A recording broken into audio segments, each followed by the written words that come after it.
Bismillahirrahmanirrahim. Assalamualaikum warahmatullahi wabarakatuh. Waalaikumsalam warahmatullahi wabarakatuh. Segala puji hanya untuk Allah Subhanahu wa taala atas segala nikmat, segala karunia dan kebaikan yang telah diberikan kepada kita semua. Alhamdulillah, dengan nikmat Allah Subhanahu wa taala kita dikumpulkan di rumah Allah Subhanahu wa taala, tempat yang paling mulia. Ketika Nabi SAW ditanya tentang tempat apa kalian yang paling mulia, maka beliau menjawab masjid-masjid. Oleh karena itu, beruntunglah kita semua yang masih bisa meluangkan waktu di rumah-rumah Allah Subhanahu wa taala, apalagi untuk menuntut ilmu. Keutamaan lain menuntut ilmu sangat banyak. Di antaranya Nabi SAW bersabda dalam hadis yang diriwayatkan oleh Imam Muslim dari sahabat Abu Hurairah. Beliau mengatakan, "Man salaka tariqan yaltamisu fihi ilman, sahhalallahu lahu bihi tariqan ilal jannah." Barang siapa yang berjalan menempuh jalan menuntut ilmu, maka akan dimudahkan baginya jalan menuju surga. Salam dan salawat senantiasa kita curahkan kepada baginda Rasulullah sallallahu alaihi wasallam. Jamaah yang kami muliakan, pertama-tama kami telah diperkenalkan oleh Bapak Nur Syamsu. Ini adalah silaturahim pertama kita. Nama saya Awal. Aktivitas sekarang saya pengajar di SDT Sunnah Bajirupa. Ya, Bajirupa. Ya, Bajirupa. Jadi sekali lagi jamaah sekalian, kita bersyukur kepada Allah Subhanahu wa taala di waktu-waktu yang artinya tidak lagi mudah. Ya. Karena Nabi SAW bersabda dalam hadis yang diriwayatkan oleh Imam Bukhari, "Innamal a'malu bil khawatim." Sesungguhnya amalan itu tergantung di akhirnya. Jadi beruntunglah kita ketika di akhir-akhir usia kita bisa kita perbaiki amalan. Karena itulah nanti yang menentukan baik tidaknya ya kedudukan kita di sisi Allah. Sejelek apapun kita di masa muda, tapi ketika kita perbaiki di masa tua, maka besar harapan Allah Subhanahu wa taala mengampuni apa yang telah berlalu di masa muda kita. Oleh karena itu, sekali lagi kita bersyukur kepada Allah Subhanahu wa taala. Masih jarang kita dapatkan orang-orang yang seperti kita yang mau menyempatkan waktu duduk bersama untuk bermajelis ilmu, mempelajari agama Allah Subhanahu wa taala. Jamaah yang kami muliakan, sedikit kami mengingatkan terkait hal-hal yang perlu kita lakukan untuk kita semua selamat. Selamat di dunia, selamat di alam kubur, dan selamat di akhirat. Karena semua kita ketika ditanya apakah kita ingin selamat, maka kita pasti menjawab mau selamat. Tapi yang jadi masalah jamaah sekalian, banyak di antara kita yang ingin selamat, tapi jalan yang dia tempuh ya, bukan jalan keselamatan. Oleh karena itu, seorang penyair bernama Abul Atahiyah, ketika beliau menyairkan syairnya di hadapan Raja Harun ar-Rasyid, beliau mengatakan, "Tarjun najata walam tasluk masalikaha. Inna safinata la yajri 'alal yabas." Sesungguhnya keselamatan itu punya jalan-jalan yang harus kita tempuh. Ya. Punya jalan-jalan yang harus kita tempuh supaya kita selamat. Karena sesungguhnya diibaratkan perahu tidak akan pernah berjalan di atas daratan. Tidak akan pernah berjalan di atas daratan. Maka ketika kita ingin selamat, maka tempuhlah jalan-jalan keselamatan.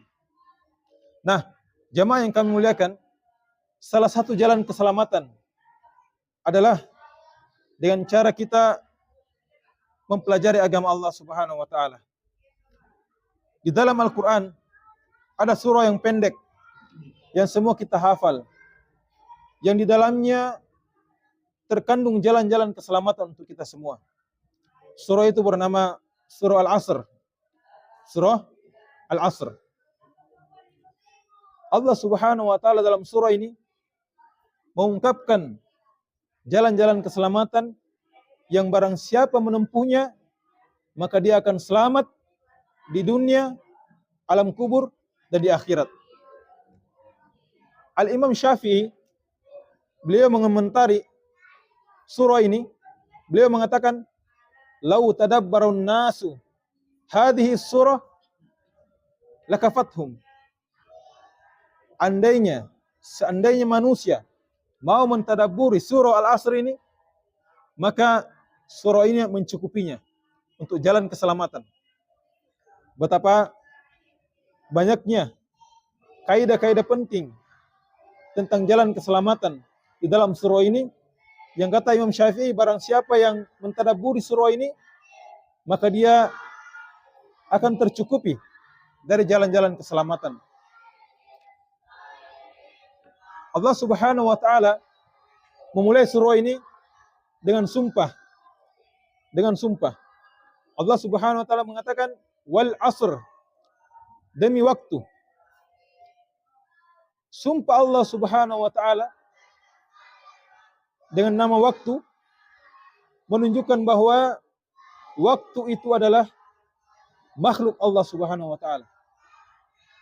Sebagaimana Allah bersumpah dengan makhluk-makhluk yang lainnya. Allah mengatakan dalam surah lain, "Wasyamsi," demi matahari. Berarti matahari adalah makhluk Allah Subhanahu wa taala. Wal qamari, demi bulan. Menunjukkan bulan adalah makhluk Allah Subhanahu wa taala. Wal laili, demi malam. Malam adalah makhluk Allah Subhanahu wa taala. Oleh karena itu jamaah sekalian, tidak boleh di antara kita mencela waktu. Mengatakan waktu-waktu sial, waktu-waktu sial tanpa ada dalil. Tanpa ada dalil. Sebab mencela waktu sama mencela penciptanya, yaitu Allah Subhanahu wa taala. Oleh karena itu, jamaah sekalian, Allah Subhanahu wa taala bersumpah atas nama waktu ini menunjukkan ada hal-hal yang perlu kita ambil faedah dalam waktu ini. Jamaah yang kami muliakan, keselamatan kita sebenarnya adalah bagaimana kita mengolah aktivitas kita dalam waktu yang ada. Barang siapa yang menggunakan waktu-waktunya dalam kehidupan sehari-hari untuk beribadah kepada Allah, maka dia akan selamat. Dan barang siapa yang tidak menggunakan waktu-waktunya untuk ketaatan kepada Allah, maka dia akan merugi. Oleh karena itu, Allah berfirman dalam ayat setelahnya, "Innal insana lafi khusr." Sungguh seluruh manusia berada dalam kerugian. Kenapa? Karena dia tidak menggunakan waktunya dengan baik untuk beribadah kepada Allah.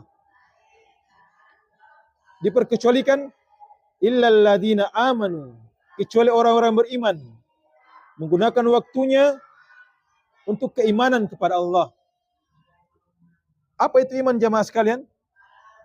Dalam hadis yang diriwayatkan oleh Imam Muslim dari sahabat Umar bin Khattab, ketika malaikat Jibril datang menjumpai Nabi sallallahu alaihi wasallam, beliau mengatakan, "Akhbirni anil iman."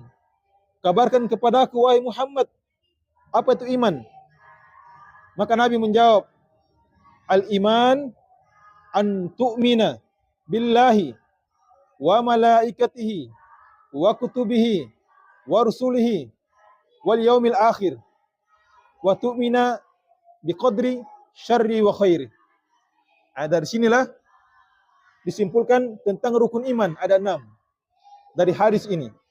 Nabi menjawab, iman itu engkau beriman kepada Allah, kepada malaikat-malaikatnya, kitab-kitabnya, rasul-rasulnya, hari akhir, dan engkau beriman kepada takdir yang baik maupun yang buruk.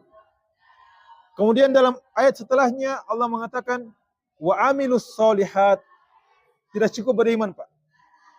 Tidak cukup kita beriman, tapi kita harus mengaplikasikan iman itu dalam bentuk amal saleh. Disifatkan amalan itu harus saleh. Harus saleh. Sebab amalan soleh inilah yang diterima oleh Allah Subhanahu wa taala. Amalan soleh, soleh niatnya dan soleh pelaksanaannya. Niatnya ikhlas kepada Allah Subhanahu wa taala, bukan karena dunia. Kedua, kita mengikuti petunjuk Nabi sallallahu alaihi wasallam. Walaupun kita niatnya ikhlas, tapi amalan kita tidak sesuai tuntunan Nabi SAW, maka amalan kita tertolak. Oleh karena itu, dalam sebuah riwayat, ada seorang ulama bernama Sa'id bin Musayyib menegur seseorang yang setelah sholat subuh, dia melakukan sholat sunnah sebanyak-banyaknya. Padahal dalam hadis, tidak ada sholat sunnah setelah subuh dan asar. Tapi orang ini semangat mau melakukan sholat. Dia memperbanyak sholat sunnah setelah subuh. Maka dia ditegur oleh ulama ini, Sa'id bin Musayyib. Tapi orang ini mengatakan, ayyu'adzibuni Allah ala sholat? Apakah saya disiksa oleh Allah karena melakukan sholat? Ini pertanyaan yang kadang kita dilontarkan seperti itu. Kan ini saya ibadah. Kan ini saya sholat. Masa saya disiksa oleh Allah karena sholat? Maka lihat jawabannya ulama ini. Beliau mengatakan, la. Tidak. Walakin yu'adzibuka ala khilafis sunnah. Allah tidak menyiksamu karena sholat. Tapi Allah menyiksamu karena engkau menyelesaikan petunjuk Nabi SAW. Sama dengan misalnya kita sholat subuh. Kita mau lakukan terlalu singkat 2 rakaat. Saya mau sholat subuh 4 rakaat. Ini kan menyelesaikan petunjuk Nabi SAW. Maka amalan soleh niatnya. Ikhlas karena Allah. Yang kedua, soleh pelaksanaannya. Sesuai dengan tuntunan Nabi SAW. Kemudian ayat selanjutnya mengatakan, wa tawasau bil haqqi wa tawasau bis sabr. Orang yang selamat yang selalu menasihati dalam kebenaran dan kesabaran. Jamaah sekalian, digandengkannya antara kebenaran dengan kesabaran menunjukkan bahwasanya orang yang berada dalam kebenaran harus bersabar. Karena pasti akan melewati banyak kesedihan, banyak gangguan, banyak celaan. Bukankah Nabi SAW orang yang paling benar dan orang yang paling membawa kebenaran? Bersamaan dengan itu, beliau dicaci, beliau disiksa, beliau dihina, beliau difitnah. Oleh karena itu, seseorang yang ingin mengikuti Nabi SAW dalam membawa kebenaran, dia harus bersabar menjalani hal-hal yang membuat dia kadang sedih. Ketika dihina, dicaci, difitnah, dibelangi ini dan itu. Jamaah sekalian, sabar itu berat. Sebagaimana di dalam sebuah syair, seorang penyair mengatakan, as-sabru mithlu ismihi murrun madhaqatuhu walakin awaqibahu ahla minal asl. Sabar itu pahit rasanya ketika dijalankan, tapi walakin awaqibahu, akan tetapi akibatnya ahla minal asl, lebih manis daripada madu.